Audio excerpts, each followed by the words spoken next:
pandemia, pero si usted va a revisar eso en Adam Smith no le va a decir nada de eso. Entonces, no solamente es teoría, sino que es también revisar un poco las investigaciones recientes, revisar la intuición, charlar con las personas que están alrededor de una situación y establecer unas X. Pero aun cuando tengamos toda esa revisión, hay una pretensión en econometría, y es que es posible que nosotros podamos medir todas las variables de interés. Yo no sé si ustedes sepan que el cálculo del PIB en Colombia comenzó en el año 1923, justo el mismo año en donde el Banco de la República empezó a operar. La primera serie macroeconómica que tiene la historia económica de Colombia es el PIB, y el primer dato es de 1923. Si yo quería hacer algún tipo de análisis, solamente tenía esa estadística, no tenía más datos. Poco a poco fueron surgiendo más datos, por ejemplo los datos de inflación en Colombia, los primeros datos empezaron a surgir, después empezaron a surgir datos relacionados con el empleo, etc. Eso significa que hoy, 2022, ya tenemos todos los datos posibles medidos para el caso colombiano. No, eso no es cierto.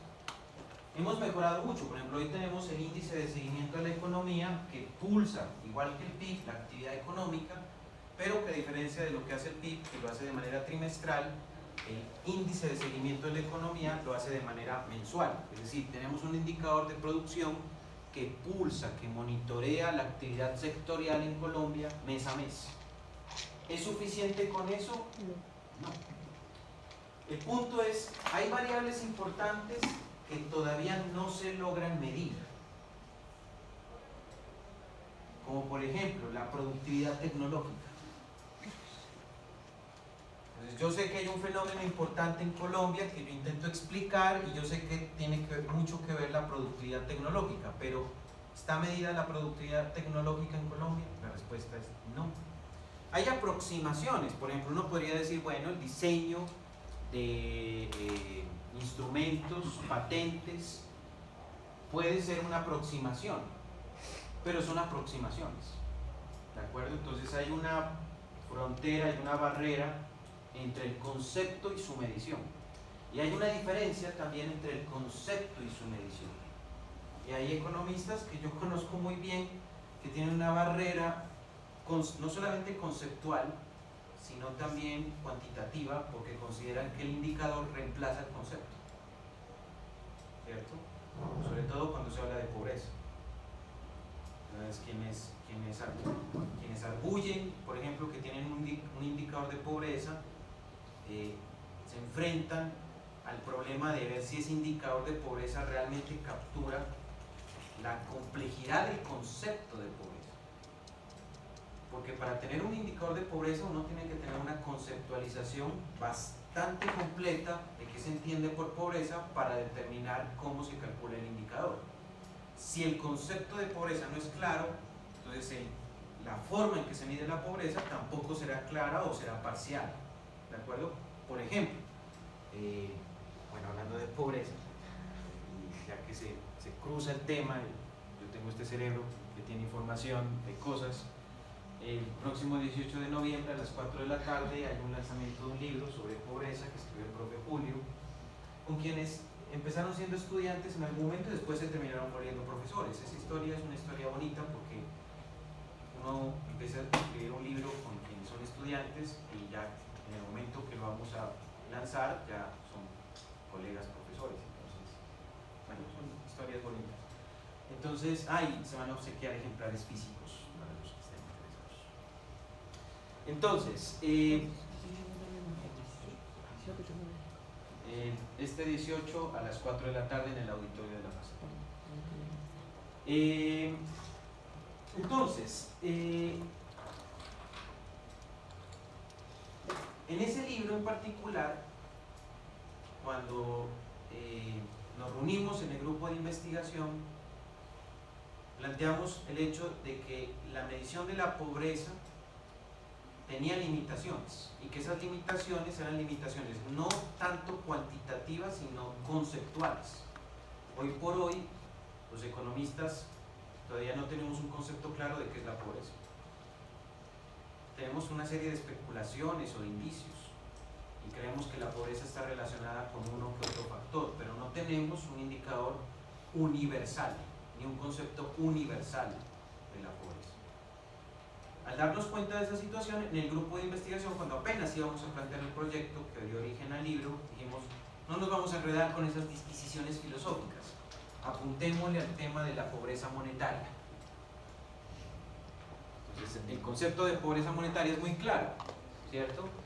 Es pobre una persona que no tiene, por ejemplo, $2 en su bolsillo, ¿de acuerdo? Esta es una persona en situación de pobreza. Si usted se mete la mano al bolsillo en este momento, y no tiene usted $2, o sea, 10.000 pesos, pues usted hace parte de un grupo poblacional en situación de pobreza.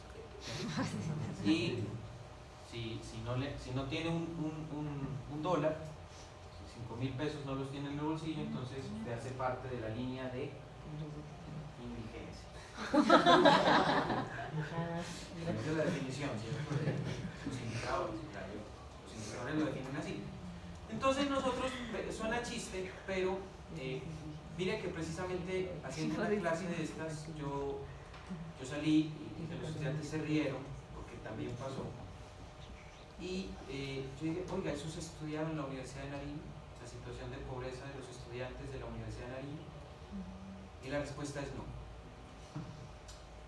Y entonces, bueno, alentado por un grupo de estudiantes, hicimos el estudio y pues sale el libro, cuyo propósito esencial es dar cuenta de la situación de pobreza del estudiante de la Universidad de Nariño, aunado a cómo el sistema de bienestar de la misma universidad le ayuda a enfrentar esa situación de pobreza.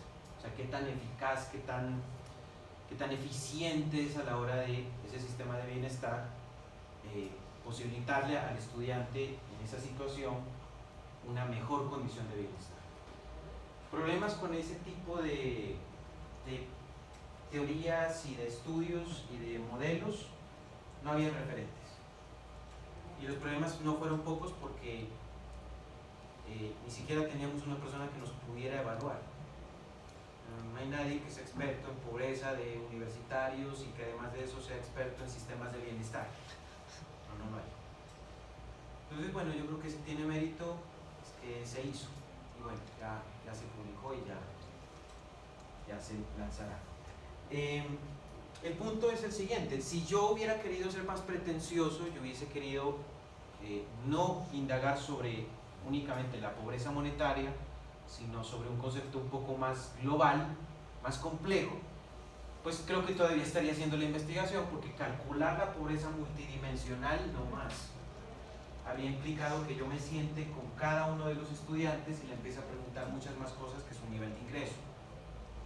Hubiera sido mucho más complicado para mí tan solamente medir, y probablemente no lo habría hecho bien, porque son demasiadas variables, y aún así el indicador, que se conoce como uno de los indicadores más, digamos, completos a la hora de medir la pobreza, probablemente no me habría dado resultados totalmente confiables, porque probablemente los estudiantes no me habrían dado toda la información que yo habría necesitado. Entonces, esa exposición de riesgos, cuando hablamos de modelos econométricos y de la capacidad que tienen nuestros datos de capturar la realidad, implican que siempre vamos a enfrentarnos a un sesgo de error. Siempre. Si nuestras estadísticas no son lo suficientemente exactas, si los conceptos que generan esas estadísticas tampoco son completos o están totalmente definidos, todo eso se va a revertir econométricamente en el error. ¿De acuerdo? El error, digamos, va a capturar todo eso. Así las cosas, si es complicado ya con las variables que tenemos, imagínense lo complicado que puede ser con aquello que desconocemos, ¿cierto? Entonces, en econometría, uno de los principales riesgos a los que nos vamos a enfrentar es básicamente, además de lo que he dicho, al hecho de que se nos queden variables por fuera, y que se nos queden variables por fuera porque nuestro intelecto no ha sido capaz siquiera de conceptualizarla. ¿De acuerdo? Entonces, ¿qué factores hoy, qué términos hoy, qué variables, qué elementos críticos hoy son importantes, pero que hoy no existen porque no ha habido la mente capaz de conceptualizarlas y de medirlas? Entonces, variables se nos escapan. Y ahí queda nuestro modelo con lo que había. Entonces, en econometría, casi que nosotros lo que hacemos es plantear un modelo con lo que hay. Es con lo que hay, ¿cierto? Y ahí es muy posible aún que tengamos ese sesgo de variable omitida. Porque cuando a nosotros nos enseñan microeconomía, nos dicen, los agentes económicos son racionales, pero en el sentido de Javier Sala y Martin, estamos sugiriendo casi que son robots que tienen perfecta racionalidad. O sea, en microeconomía nunca yo vi un caso de un consumidor que no fuera eficiente, que no se equivocara. Y a mí por lo menos sí me ha pasado. Es decir, el otro día nomás me metí a Instagram y miré un muñequito que parecía que estaba hecho de imanes y que se armaba él solo a partir de la fuerza magnética. Dije, pues esto está muy entretenido, se lo voy a comprar a mi sobrino. Después de un mes, porque se tardó un mes, llegó una cosa hecha de madera insípida, mal pintada y con unos hilos enredados. Entonces me di cuenta que no era el magnetismo, sino que eran unos hilos los que parecían que hacían que todo se juntara. Y me dio pena hasta regalárselo a mi sobrino. Y me costó, les cuento cuánto me costó, porque me durarían un año completo. Entonces, tienen los agentes, tienen los consumidores toda la información y sus decisiones son siempre las más óptimas. Respuestas. Si al profe Julio le pasa, imagínese lo que le pasa a usted que no ha leído lo que ha leído el profe Julio. Entonces es muy probable que a nosotros nos toca revisar un poco la literatura microeconómica, porque esa literatura microeconómica es más bien como muy pretenciosa, como que funcionaría bien si los individuos que interactúan en ella fueran robots, sin alma, sin emociones, sin nada. Entonces, y aún así uno se preguntaría, bueno, ¿qué tipo de consumo harían estos individuos? Entonces, uno de los riesgos, repito, y se recalca aquí, yo creo que de manera muy vehemente, es dejar por fuera variables. Ese es uno de los temores más grandes que podemos tener en econometría. Y eso nos puede generar un problema en términos de la seguridad que queremos tener sobre las causalidades. Es decir, otro problema es que X efectivamente explique a Y y no al contrario. Porque también es cierto que podría pasar, pues aquí en este mundo pueden pasar varias cosas, y es que nosotros pretendamos que X explique a Y, pero probablemente resulta que X necesita ser explicada. ¿De acuerdo? Aquí hay varios problemas, y es pretender que X sea una variable exógena. ¿De acuerdo? El peligro de creer que X sea una variable exógena. Eso implicaría que no existe endogeneidad. ¿De acuerdo? Endogeneidad, o sea, que no existe la necesidad de explicar a X2. Entonces, deme un ejemplo, solamente un ejemplo, en un modelo econométrico en donde una variable X no necesite ser explicada. Imagínense cualquier modelo, de los que vio en micro, de los que vio en macro, en donde la X sea claramente una variable que se conoce como una variable exógena predeterminada. Es decir, técnicamente una variable que no necesita ser explicada. Entonces, por ejemplo, cuando el profe de micro me colocaba a mí una función de utilidad y me decía, esta es una función de utilidad y es 2 veces x por y, en donde x y y eran el consumo de 2 bienes, permítame preguntarle, ¿es posible que x y y, que son el consumo de 2 bienes, no tengan que ser explicados? O sea, el consumo de 2 bienes no se puede explicar, o sí se puede explicar. Entonces, tendría que haber un modelo, por ejemplo, aquí en donde yo explique de qué depende X. Se dice, ¿por qué se consumen esas cantidades de X? Si usted me dice, se consumen esas cantidades de X porque tienen un nivel de precios o porque tienen un nivel de ingresos, ¿cierto? Entonces resulta que esa variable X no es una variable exógena pura o predeterminada. Es una variable que en este modelo hace las veces una variable exógena, pero que es una variable que puede ser explicada también. Es decir, que tiene un componente endógeno. ¿De acuerdo? Claro, y si lo examina así, todas las variables tienen ese componente. Entonces, viene el otro peligro en econometría. Y es que usted define un modelo econométrico y dice, y está en función de X. ¿Y quién explica la X? O sea, puede salir un chico del primer semestre, uno de esos que sea bien juicioso leyendo, y le diga a alguno que está en sexto, séptimo, lo que generalmente hacen los niños, ¿no? Cuando uno está con los niños, ¿y por qué esto? ¿Por qué? ¿Y por qué eso? Pero ¿y por qué eso? Y cuando me digan a mí, bueno, ¿y esa X qué la explica? No, lo que pasa es que esa es una exógena. O sea que no puede ser endógena. Ya, chao. Fail, ¿cierto? No, es que esto Lo peor que le puede pasar a usted es que sea uno de primero o segundo semestre, que no ha visto econometría. ¿Por qué no estás explicando esto? Está explicado por X. Y puede pasar.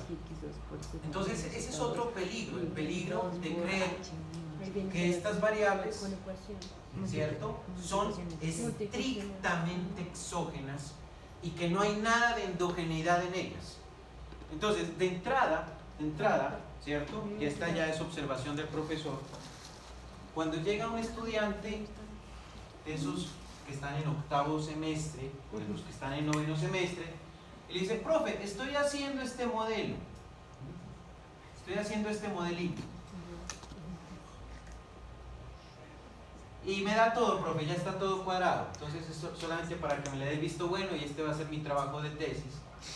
Entonces, el profe saca una pregunta y le dice, tienes que revisar si aquí no hay endogeneidad. Ya, suerte. O sea, fail, ¿cierto?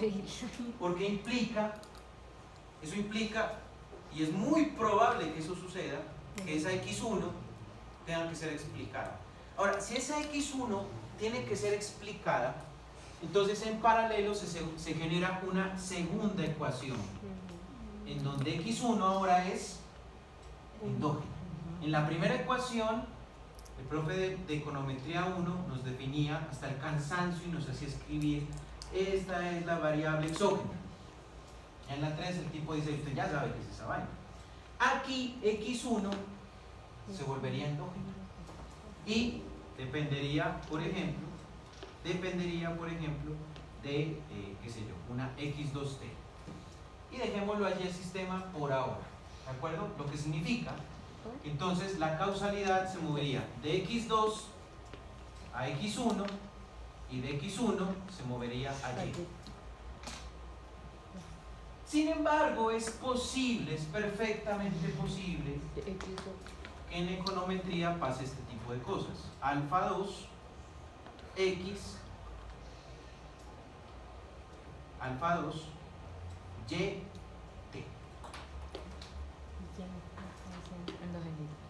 Eso puede suceder, ¿cierto? Démosle más realismo, coloquémosle YT menos 1.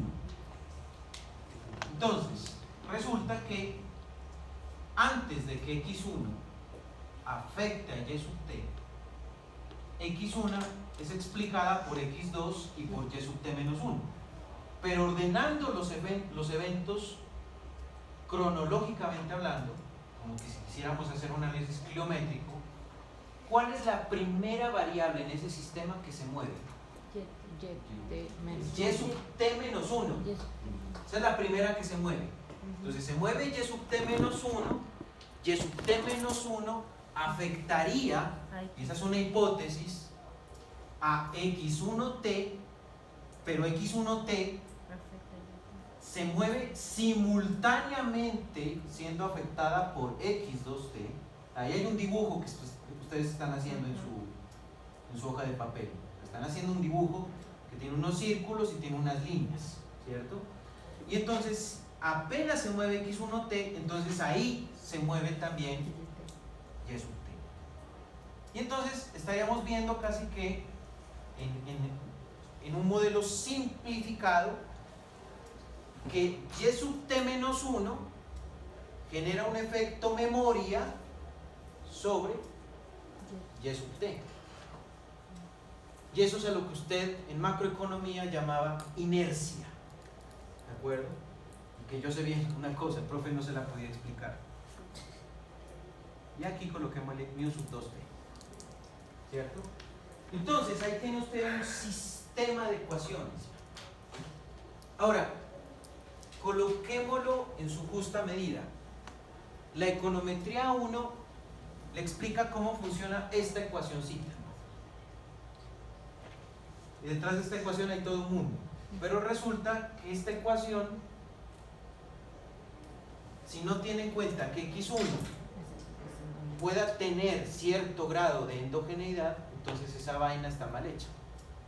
O sea, una ecuación sola no le sirve de nada.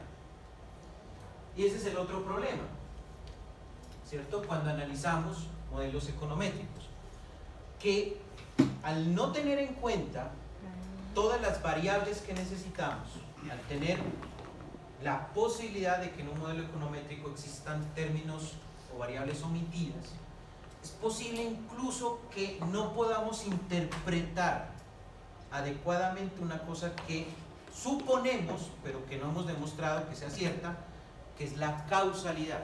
Si usted se devuelve sobre el mundo de la econometría 1, es decir, si usted le quita este componente, usted está haciendo este ejercicio y a esta vaina le mete matrices, le mete pruebas de hipótesis, y usted llega y concluye que este beta 1 es el cambio que se da en Y debido a un cambio que se da en X1t, porque así lo está suponiendo, porque así lo leyó en el libro y así lo encontró en la teoría y así cree usted que funciona. Pero lo cierto es que nadie le da la seguridad de que sea al contrario. Nadie le dice, ¿cierto?, que lo que está midiendo aquí es simplemente una relación y no una dirección. Pero aquí hay varias cosas que nosotros hemos supuesto y que no hemos comprobado. Y es, sí, estamos midiendo una relación. Por eso el parámetro y la correlación están asociados. Pero el parámetro y la correlación no significan dirección. Y cuando nosotros nos vamos a la teoría, y yo sé que ustedes están hasta la de teoría, ¿cierto? Muchas veces examinaban fenómenos que iban de manera unidireccional, pero si se revisa bien la teoría, casi siempre se observa que no solamente es unidireccional, sino que es bidireccional. Entonces, caso clásico, si yo preguntara qué es una curva de Phillips, en una curva de Phillips, ¿cierto?, el libro de macro, no sé si están manejando Sachs-Larraín o Dorbuschi-Fisher o me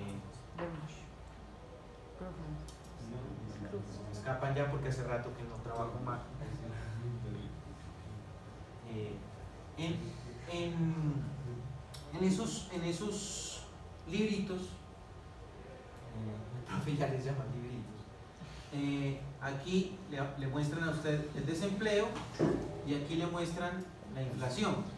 El modelo que usted se hace, bueno, y esto es la NAIRU, la tasa de desempleo no acelerada de la inflación, a usted le hace suponer que entonces, cuando habla de inflación, uno de los posibles factores que explica la inflación es el desempleo. Pero, si usted se lee la enmienda de Friedman y Phelps, eso es más o menos como de los 70, ¿cierto? Esto es Friedman y Phelps, más o menos de los 70.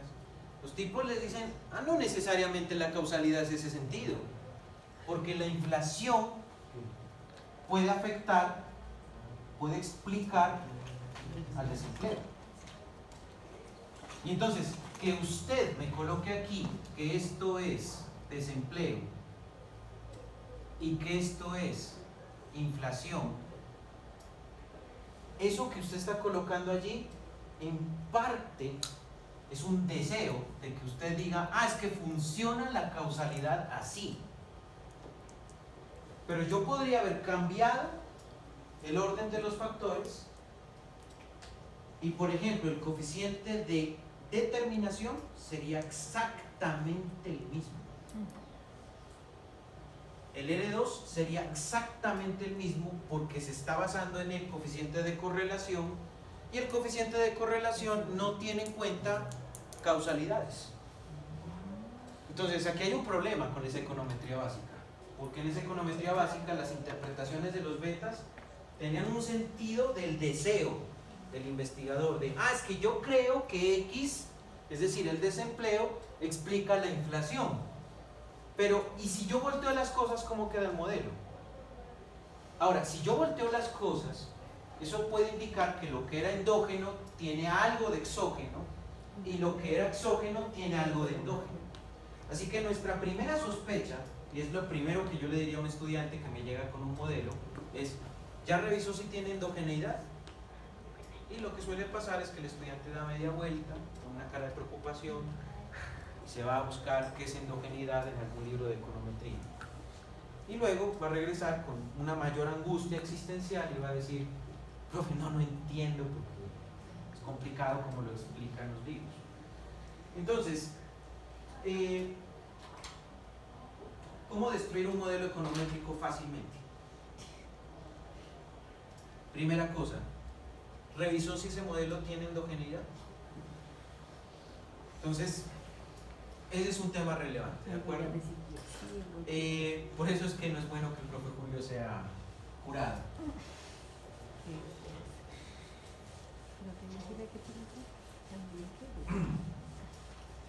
Entonces,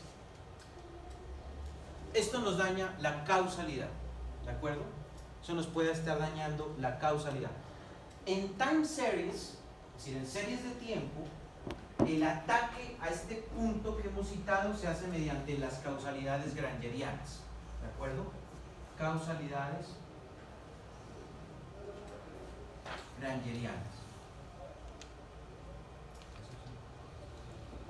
Para conocer una causalidad grangeriana hay que conocer modelos de vectores autorregresivos, es decir, hay que conocer los denominados modelos VAR. Este es un VAR con B corta, es decir, vectores autorregresivos, no es un VAR con B larga, de los que nos esperan los viernes después de clases.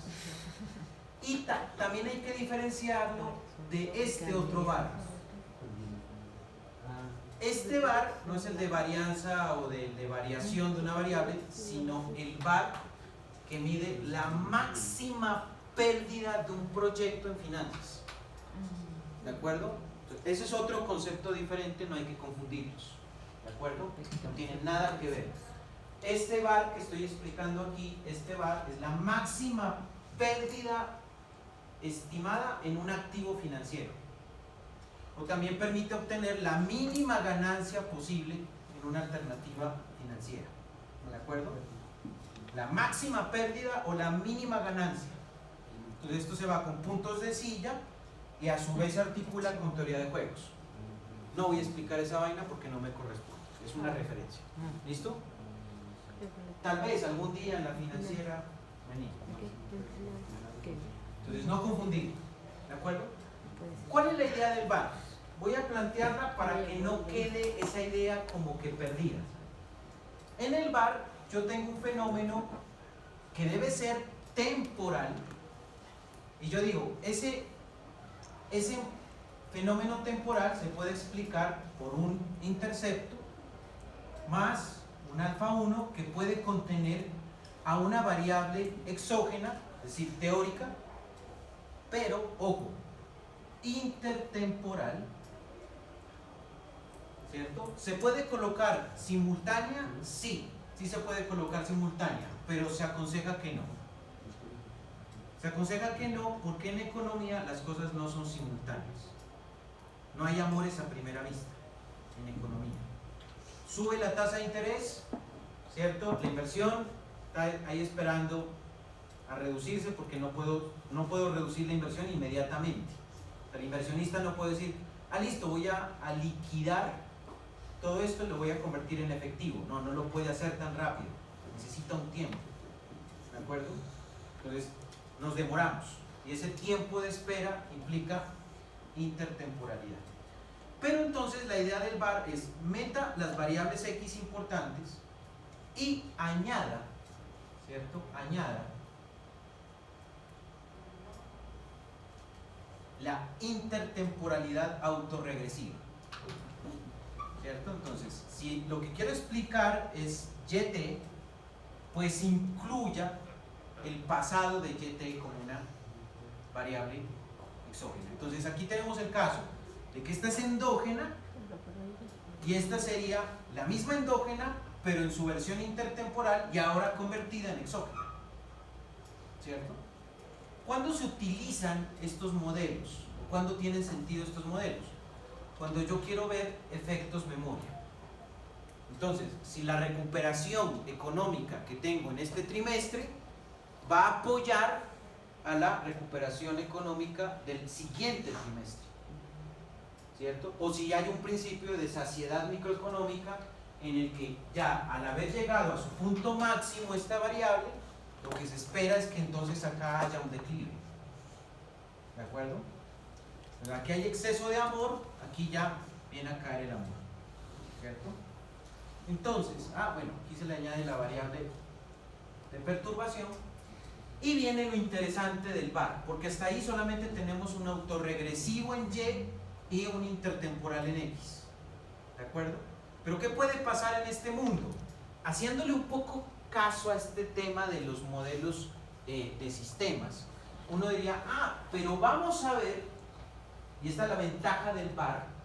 La ventaja del VAR es que el VAR dice, vamos a ver si X1T temporal tiene otros vínculos. Entonces se genera un nuevo intercepto, un alfa 3, y se dice, bajo la misma lógica de lo que estaba construyendo yo arriba, vamos a ver si depende de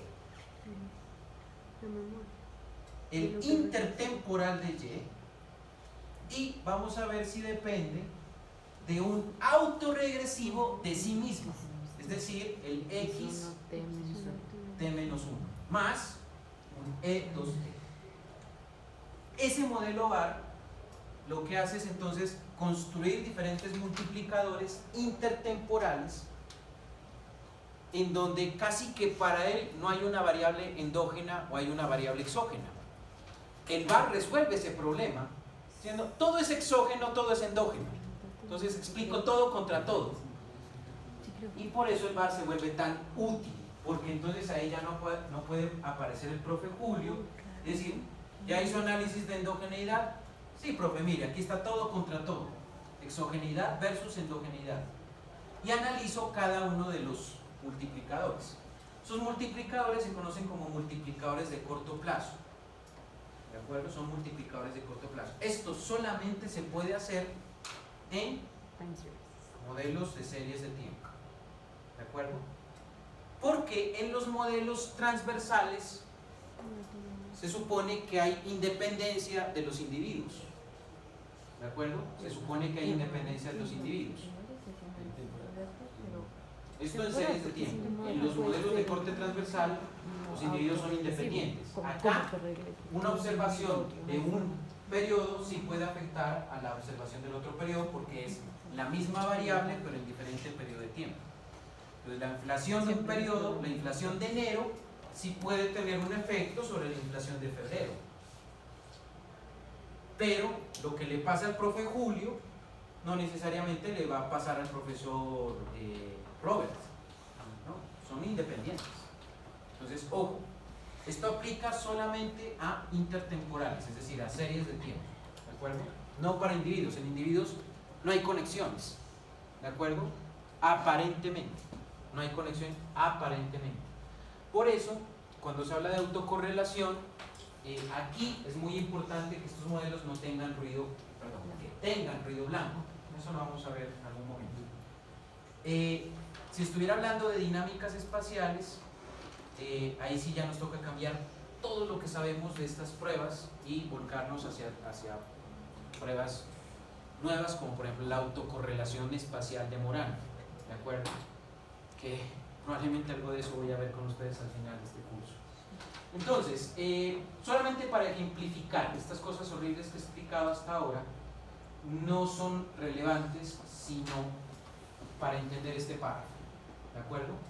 Entonces, riesgos potenciales, que yo en un modelo econométrico crea que tengo todas las variables, esa es una probabilidad más bien pequeña, casi siempre queda faltando algo en un modelo econométrico, y eso nos puede llevar a que tengamos problemas para interpretar las relaciones en términos de la causalidad, de la dirección causal de nuestros fenómenos.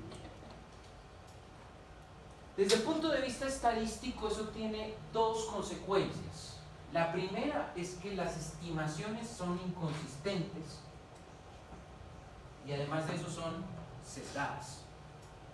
O sea, hay dos consecuencias estadísticas. La primera es que son inconsistentes y sesgadas. Y eso se debe básicamente a la presencia de regresores que pudiesen ser endógenos. Entonces, vamos a tomar, como siempre, los modelos que usted creía dominar y vamos a ver en realidad que no los domina. Entonces, cuando usted comenzó el estudio de... ¿Quieren que sea cruel o quieren que no sea tan cruel? No. ¿Cruel? De una Listo, vez. ok. No, Entonces, no. Sí. Modelo de demanda. No. Modelo de demanda es igual a beta sub 0 más beta sub 1 precios. Introducción en la economía. El primer curso que usted mira, ¿cierto? Alguna vez lo dictó el profe Julio, creo que dictó introducción a la economía unas 3 veces. No volvió a dictar más ese curso. Me imagino que, bueno, ahí hubo consecuencias. Entonces, supongamos que es un estudio, transversal, o sea, diferentes demandas de diferentes individuos y diferentes precios para cada producto que está cada individuo dispuesto a aceptar. Por eso se les llama, en los libros muy viejos de economía, pero muy viejos, a los consumidores se los llamaba precio aceptantes. Esa traducción no existe. Yo la alcancé a ver en los libros muy viejos. Y si yo quisiera volver esto econométrico, entonces tan simplemente le incorporo un término de error. Entonces, ¿cuál es el problema aquí? Que los precios aquí están como una variable exógena, pero todos aquí tenemos claro que los precios pueden ser perfectamente una variable endógena. Y yo podría plantear lo siguiente, podría plantear un sistema en donde P sub I, ¿cierto?, es igual a beta sub 2 más beta sub 3 Q sub I, creo que en algunos libros de micro, cuando se colocaba Q sub S se refería a la oferta, ¿cierto? Más E sub 2I. Y fíjese que aquí sigue habiendo un problema, porque fíjese que en la primera ecuación usted me podría decir, la demanda está explicada por los precios y resuelvo el problema de endogeneidad de los precios en la segunda ecuación cuando digo que los precios están explicados por la oferta. ¿Muere el asunto o hay alguna observación? También están explicados por la demanda. Ah, también están explicados por la... Listo, ok. Yo lo puedo explicar por la demanda, pero esa no era la observación. ¿Hay otra observación?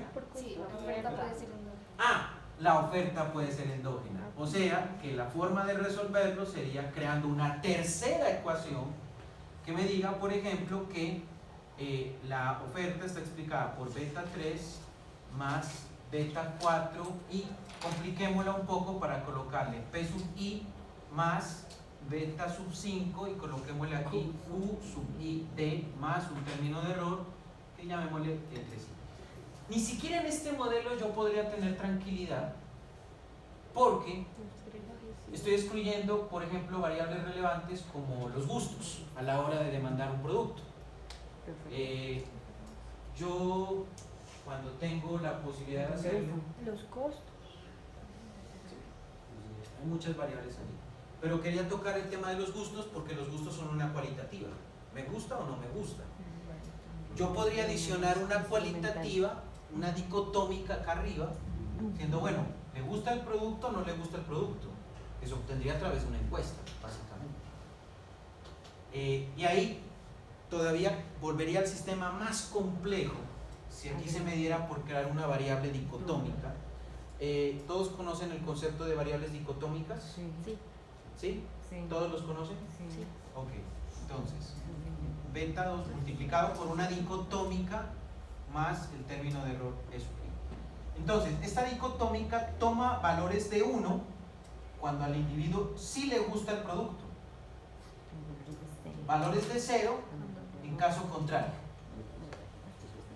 Pregunta, y esta es mortal, pero esta es mortal.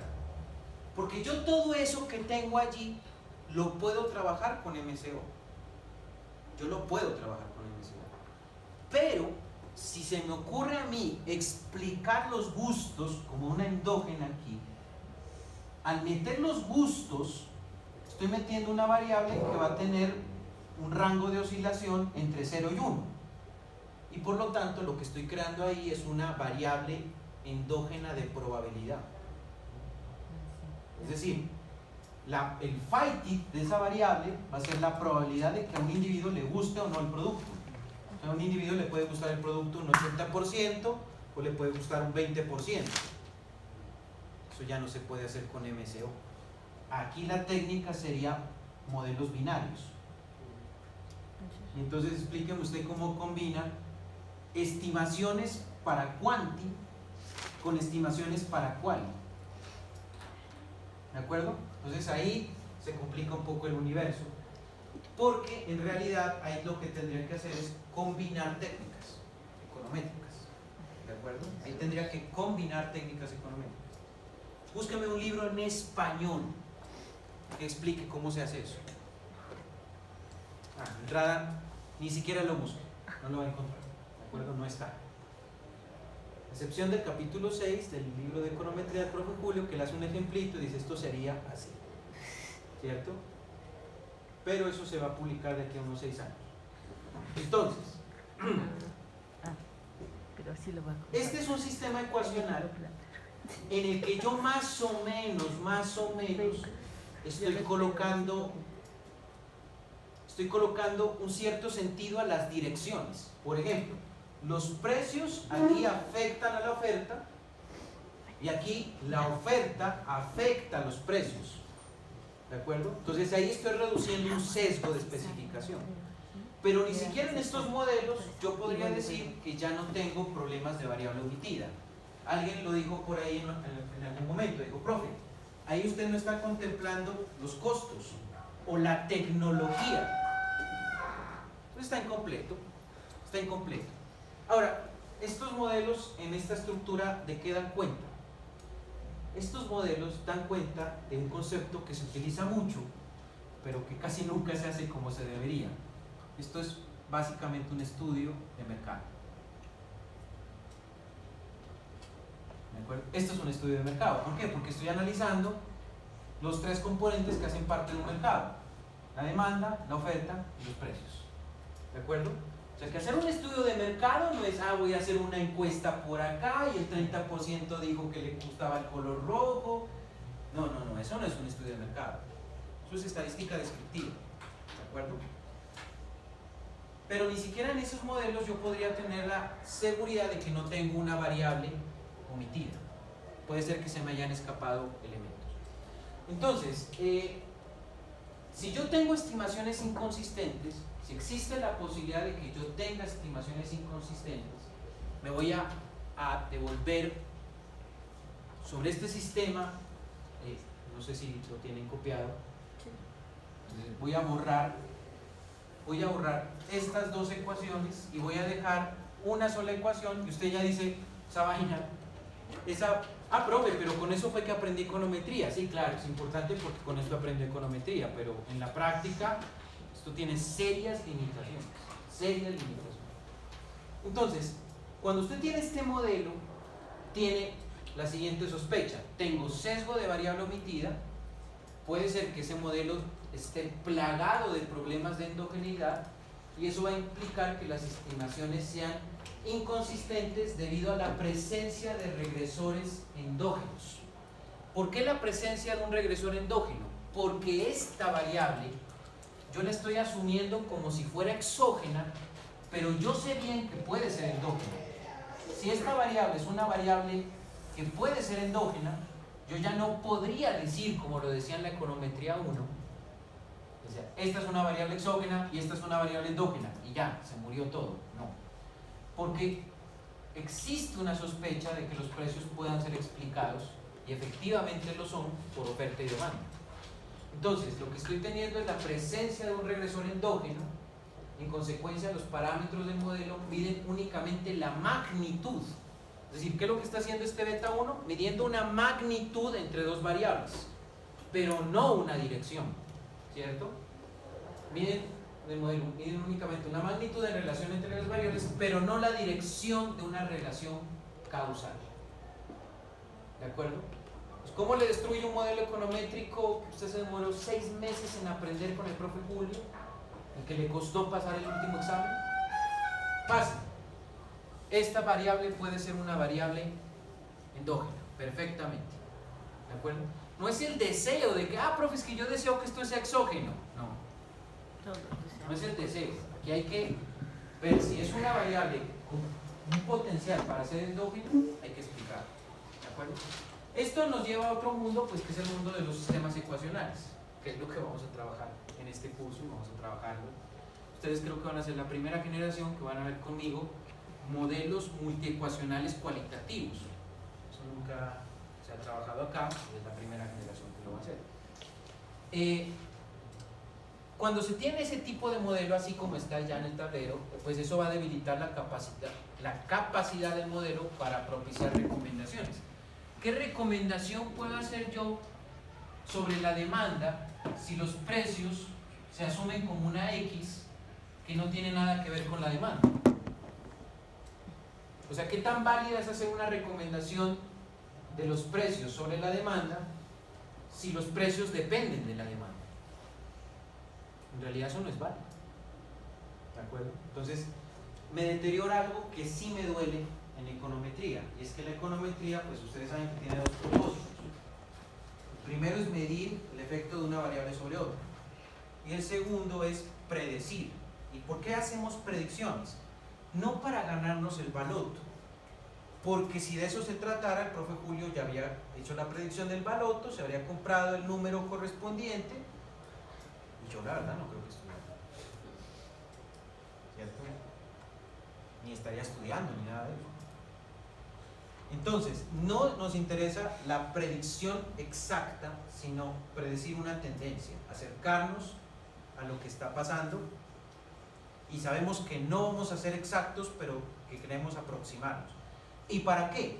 Para establecer recomendaciones, ¿cierto? Si yo le digo a una persona, oiga, las ventas de su empresa se van a caer, ¿cierto? Si yo le digo se van a caer en enero y febrero, entonces él me va a decir, bueno, ¿y qué me recomienda para que no se caigan?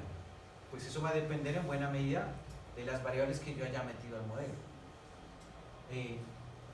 me decía mi profe Isidro de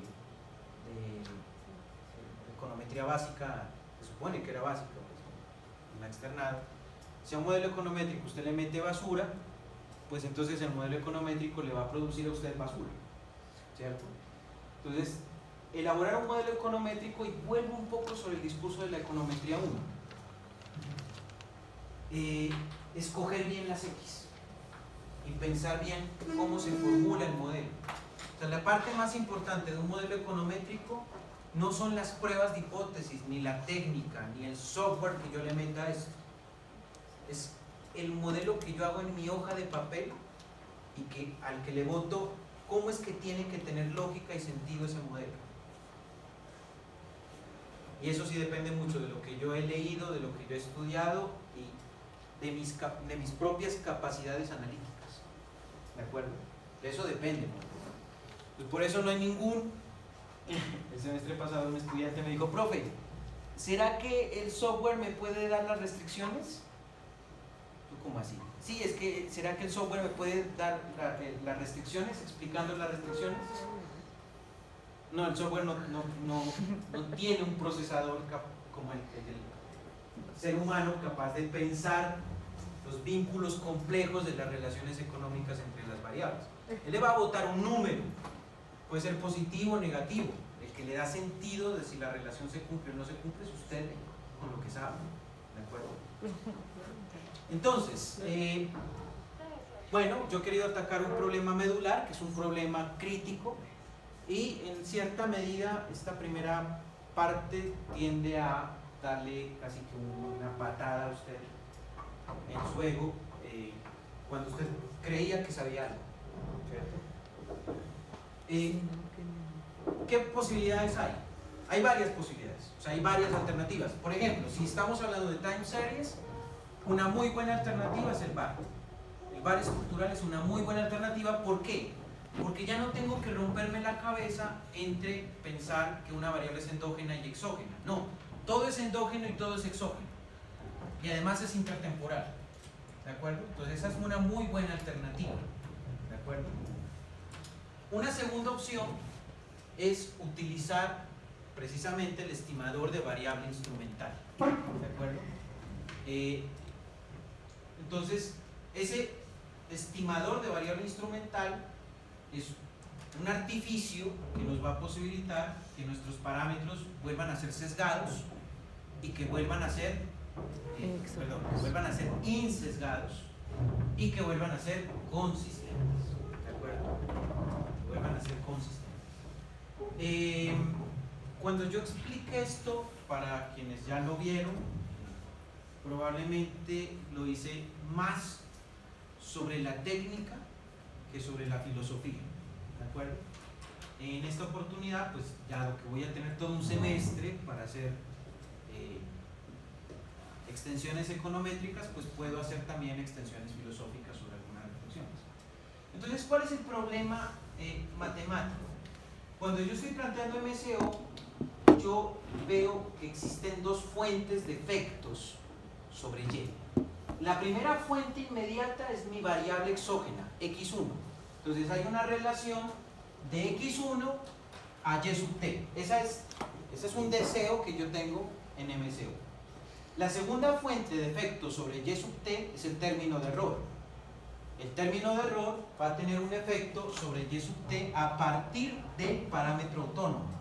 Es decir, el autónomo, recuerden, recoge el efecto de las variables omitidas del modelo y que por lo tanto están contenidas en el término de error. ¿De acuerdo? Entonces hay dos efectos que estoy midiendo, tanto el de beta sub 0 como el de beta sub 1. El de beta sub 1 me recoge el efecto directo de las X y el efecto de beta sub 0 me está recogiendo el efecto directo del término de error. ¿De acuerdo? ¿Qué es lo que nos interesa en econometría? Que sean más relevantes las variables X que nuestros errores. ¿De acuerdo? Eso es lo que nos interesa.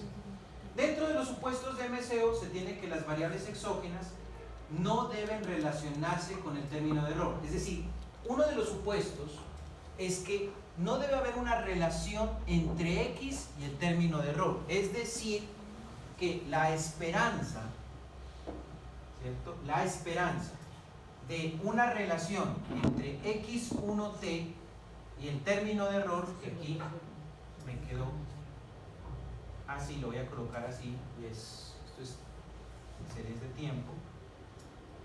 Esta esperanza, la posibilidad de que haya una correlación, ¿cierto? Se espera que sea igual a 0, ¿de acuerdo? Se espera que sea igual a 0.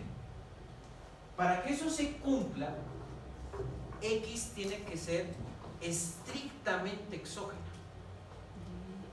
no exógena, tiene que ser estrictamente exógena, es decir, casi que tiene que ser una variable exógena predeterminada, ¿de acuerdo?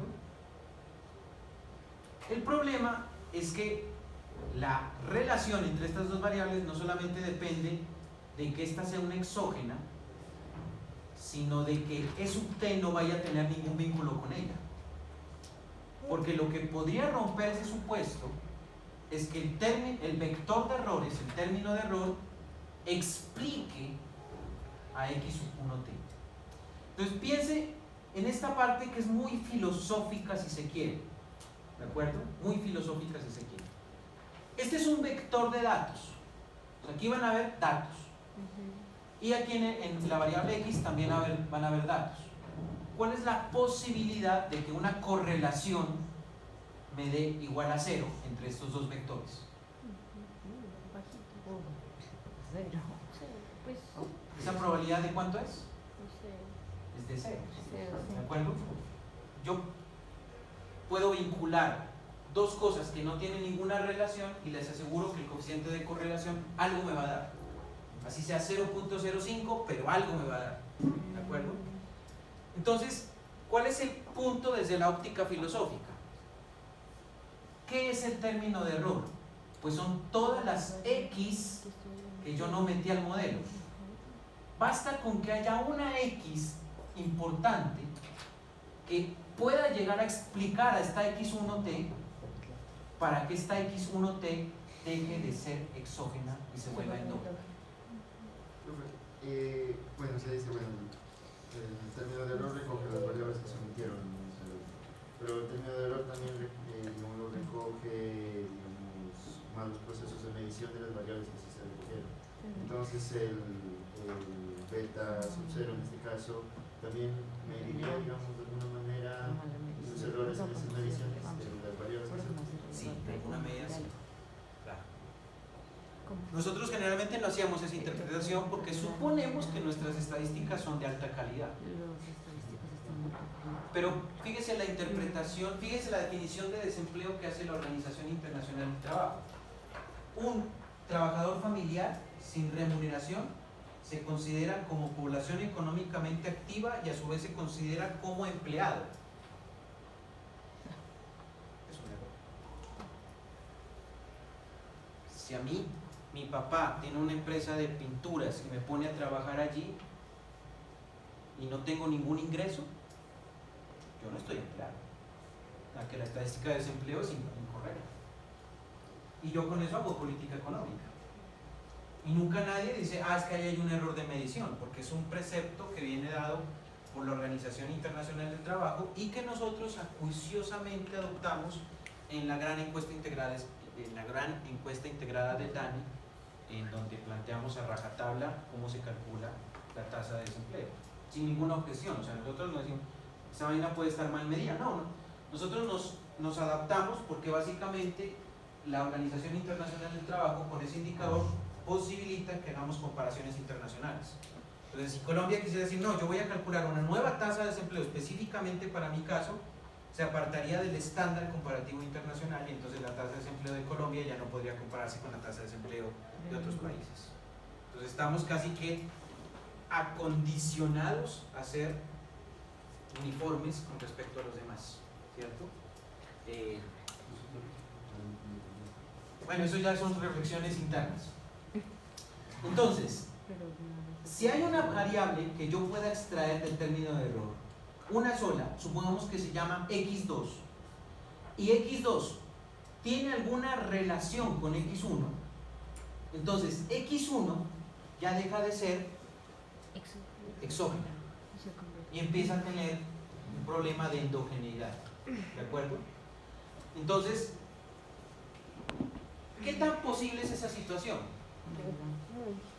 ¿Qué tan probable es que algo que esté dentro del término de error se pueda sacar y que tenga una relación con X1T?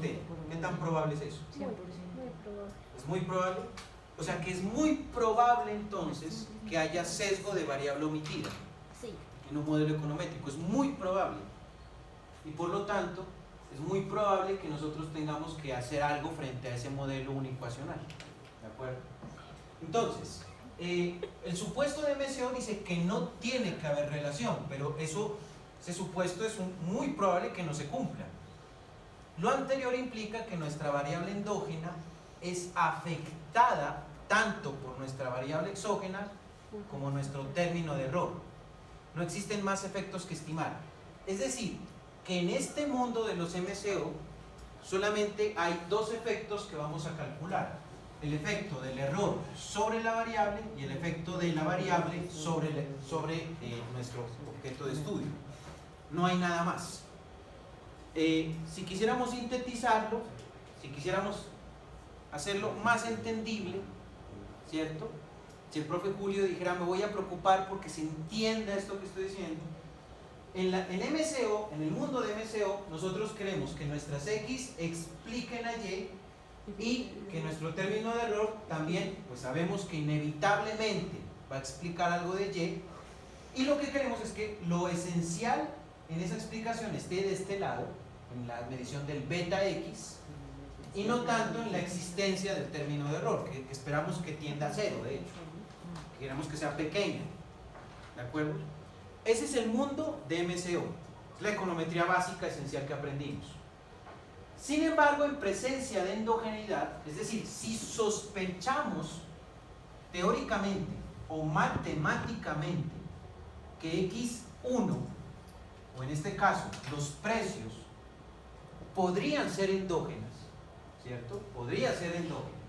Entonces tenemos que nuestra variable exógena puede guardar alguna relación con el término de error. Pregunto, en un sentido ya estricto, si X1T, bueno, si X1, llamémoslo así, si X1 son los precios, en el término de error, ¿habrá alguna variable de ese modelo que hicimos, de este modelo que está aquí, que pueda afectar a los precios?